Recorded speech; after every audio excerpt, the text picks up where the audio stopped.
जय सिया राम। आप सभी को मेरा प्रणाम।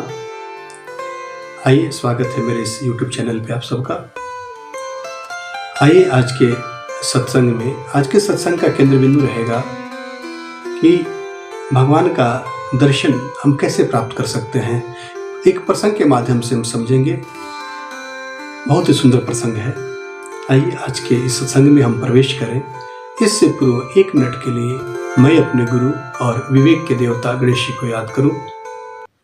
पवन तनय तुम एक आधारा, कथा कहूँ मैं मति अनुसार।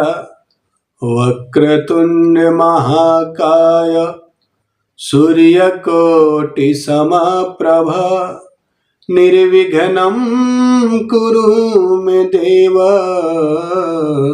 शुभ कार्येषु शुभ सर्वदा। गुरु ब्रह्मा गुरु विष्णु गुरुदेव महेश्वर, गुरु साक्षात् परम ब्रह्मा। तस्मै श्री गुरुवे नमः। तस्मै श्री गुरुवे नमः। परमपिता परमेश्वर की ऐसी मनोकामना है कि हम लोग YouTube के माध्यम से सत्संग का श्रवण लाभ ले रहे हैं। आइए आज के सत्संग में इसका केंद्र बिंदु है कि क्या भक्त कभी भगवान का दर्शन कर सकता है, या भक्त यूं ही भक्ति करता है, उसका कोई पुण्य लाभ नहीं है। इसको पुष्ट करने के लिए एक प्रसंग का मैं सहारा लूंगा। यह सच्ची घटना है।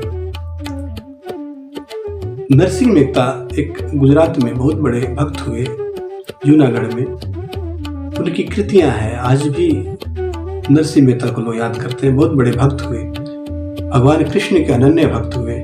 उनके जीवन से जुड़ी एक घटना है, उसको मैं आप लोग साथ सुनाने का प्रयास करूं ताकि हमारी भक्ति पुष्ट हो, हमें भरोसा हो भगवान के ऊपर। एक बार उनके पुत्री के यहाँ से पत्र आया। उनको उनकी पुत्री बुलाई। अब पुत्री के पास जाना है। वो गांव के बाहर एक कुटिया में रहते थे और कुछ सूरदास लोग, 16 सूरदास उनके साथ रहते थे। भगवान की भक्ति में लीन रहते थे, भगवान कृष्ण की भक्ति करते थे। तो जाना था। अब सूरदास लोगों ने बोला कि आप जाइए गांव में, किसी से बैलगाड़ी की व्यवस्था करें ताकि हम सब लोग चले। गए नरसिंह मेहता और उन्होंने मांगा किसी से, तो अब काम का बैल तो कोई दे नहीं। अब किसी ने बोला कि चलो ठीक है, ये ऐसा बैल देते हैं जो भगवान के पास जाने वाला हो। तो उससे पहले भक्त को ही दे देते हैं। किसी ने बैल दे दिया, किसी ने अपनी बैलगाड़ी दे दी, जो बैलगाड़ी भी वही जो किसी काम का ना हो, ऐसे पड़ा हुआ हो। लेकर के आए। अब सूरदास जी भी लोग बैठ गए, उन्हें तो दिखता नहीं था। गाड़ी की स्थिति ऐसी थी, बैल ऐसा था। वो लोग भी बैठ गए। 16 वो हो गए, एक नरसिंह मेहता हो गए। 17 आदमी बैठ गए बैलगाड़ी पे और गाड़ी हाँकने लगे। और दूसरी उससे भी आश्चर्य की बात है, अब भजन भी करने लगे। भजन करते करते आंखें बंद हो गई सभी लोगों की और भजन करने लगे। श्री कृष्ण गोविंद हरे मुरारी, हे नाथ नारायण वासुदेवा। श्री कृष्ण गोविंद हरे मुरारी, हे नाथ नारायण वासुदेवा। श्री कृष्ण गोविंद हरे मुरारी, हे नाथ नारायण वासुदेवा। श्री कृष्ण गोविंद हरे मुरारी, हे नाथ नारायण वासुदेवा। ऐसे भजन करते जा रहे। अब भगवान देखे कि मेरे भक्त लोग बैठे हैं, बैलगाड़ी की स्थिति वैसे, बैल भी वैसे, पहिया कब खुल के गिर जाए, ये मेरे भक्त गड्ढे में गिर जाए, टूट फूट जाए, क्या हो। विवश होकर के भगवान को एक युवक के रूप में अवतरित हुए और पीछे से आवाज दी, अरे बैलगाड़ी वाले रुको रुको, मुझे भी जाना है। एक सूरदास बोले कि अरे बाबा गाड़ी रोको की आवाज दे रहा है। नरसिंह मेहता पीछे मुड़े देखे तो एक भजन के माध्यम से पूरे कहानी को स्वामी रैशानंद जी महाराज ने गाया है। मैं चाहूँगा कि मैं आप लोगों को सुनाऊं कि गाड़ी वाले हमें बिठा ले, एक बार गाड़ी थाम, भगत मैं हार गया, भगत मैं हार गया। हे गाड़ी वाले मुझे भी बैठा लो, एक बार गाड़ी थाम, एक बार गाड़ी को रोक लो, भगत मैं हार गया। भगवान तो भक्त से हार गए कि मुझे अब जाना ही पड़ेगा। गाड़ी वाले हमें बिठा ले, एक बार गाड़ी थाम, भगत मैं हार गया, भगत मैं हार गया। कबीरदास भी तो इस बात को पुष्ट करते हैं कि कबीरा मन निर्मल भया, जैसे गंगा नीर। कबीरदास भी लिखे हैं कि कबीरा मन निर्मल भया, जैसे गंगा नीर, और पाछे पाछे हरि फिरे, कहत कबीर कबीर। कि जब हमारा मन निर्मल होने लगता है तो हरि हमारे पीछे पीछे घूमने लगता है। गाड़ी वाले हमें बिठा ले, एक बार गाड़ी थाम, भक्त मैं हार गया, भगत मैं हार गया। नरसिंह भगत ये कहने लागे, गाड़ी मेरी पुरानी है।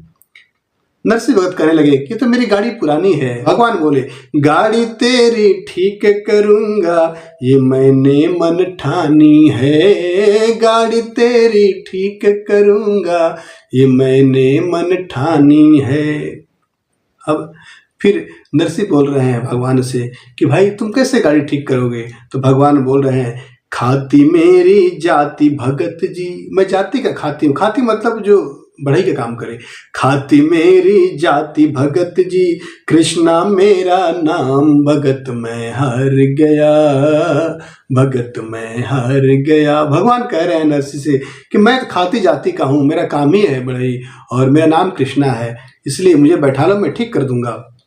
गाड़ी वाले हमें बिठा ले, एक बार गाड़ी थाम, भगत मैं हार गया, भगत मैं हार गया। गाड़ी लगे सुधारने, हरी हाथ में आ रही थी, गाड़ी लगे सुधारने, हरी हाथ में आ रही थी। नरसिंह भगत की टूटी गाड़ी, प्रभु ने तुरंत सुधारी थी। नरसिंह भगत की टूटी गाड़ी, प्रभु ने तुरंत सुधारी थी। नरसिंह कहे मैं, अब गाड़ी तो सुधार दी, तो गाड़ी सुधार दी तो नरसिंह मेहता सामने खड़े हो गए और भगवान से बोले कि मैं आपको क्या दूं, आपने मेरे गाड़ी को ठीक किया है, तो उसके बनावे मेरे पास तो कुछ है नहीं, भजन में है।